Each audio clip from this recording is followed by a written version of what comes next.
J'ai acheté une OC5000.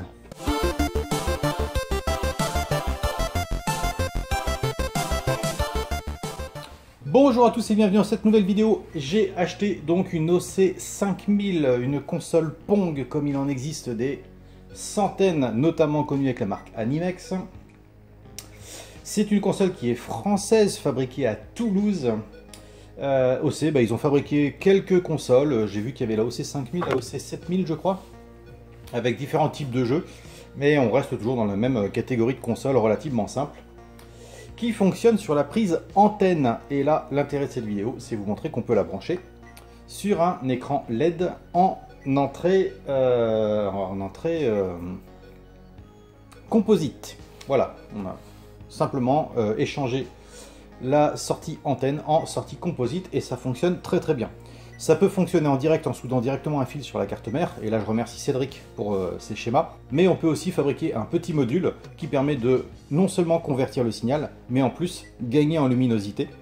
Et là, merci à Guillaume Desdocs.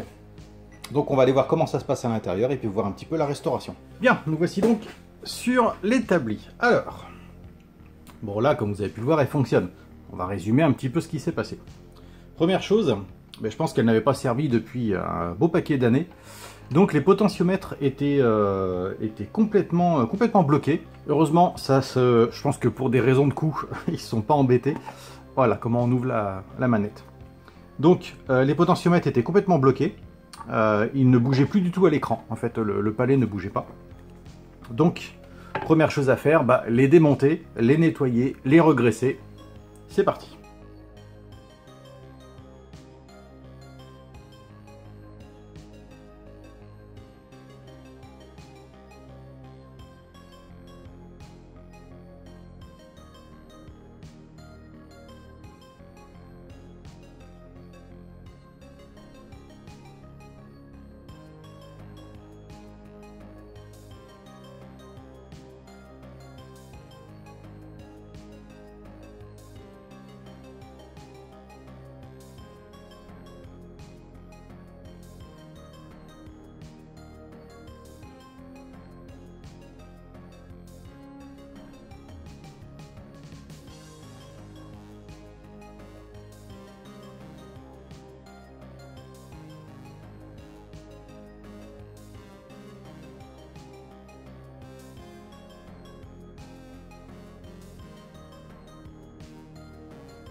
Donc une fois graissé et remonté, il fonctionne à la perfection.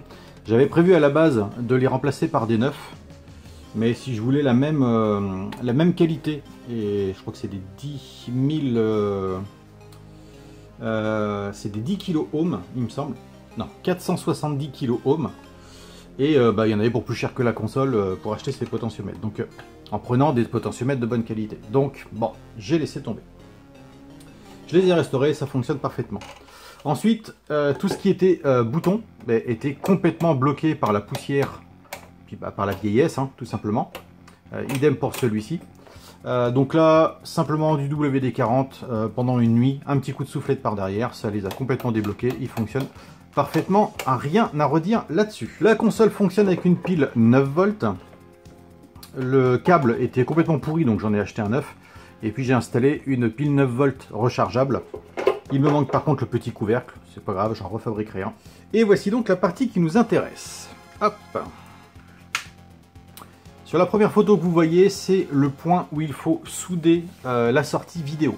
Voilà, il y a une sortie en fait qui combine tous les signaux, parce que les signaux sont divisés en fait à l'intérieur, entre le terrain, les palets, la balle, c'est des signaux différents, mais ils sont tous regroupés sur un seul, donc on peut le récupérer à ce niveau-là. On récupère la masse et on récupère le plus 9 volts qui vient de la pile. On en aura besoin un peu plus tard.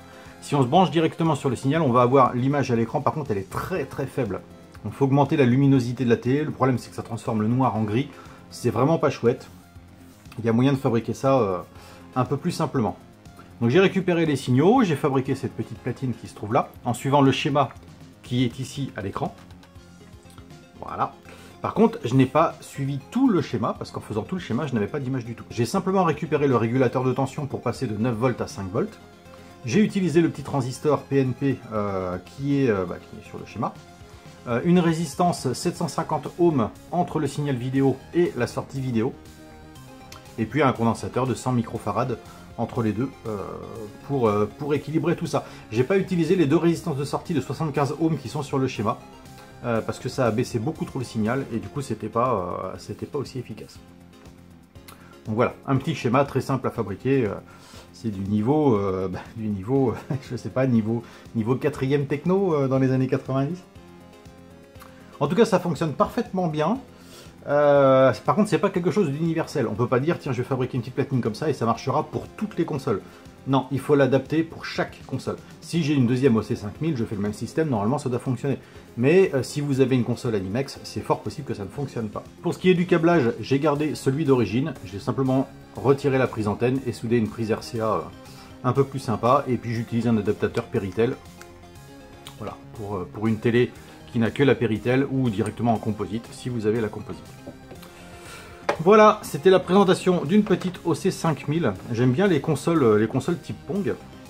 J'en avais présenté une de chez Wellman il y a quelques années qui était à monter soi-même. C'était super intéressant à faire.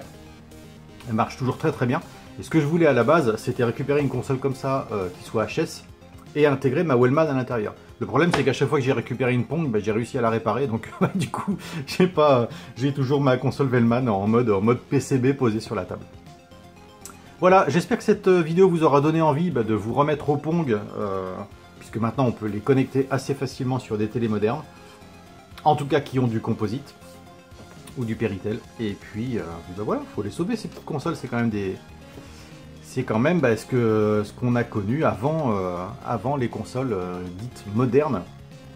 Et encore, je mettrais peut-être l'Atari 2600 dans les consoles modernes, parce que c'était un système à cartouche, on pouvait changer de jeu. Là, on change de type de jeu, c'est vraiment très succinct.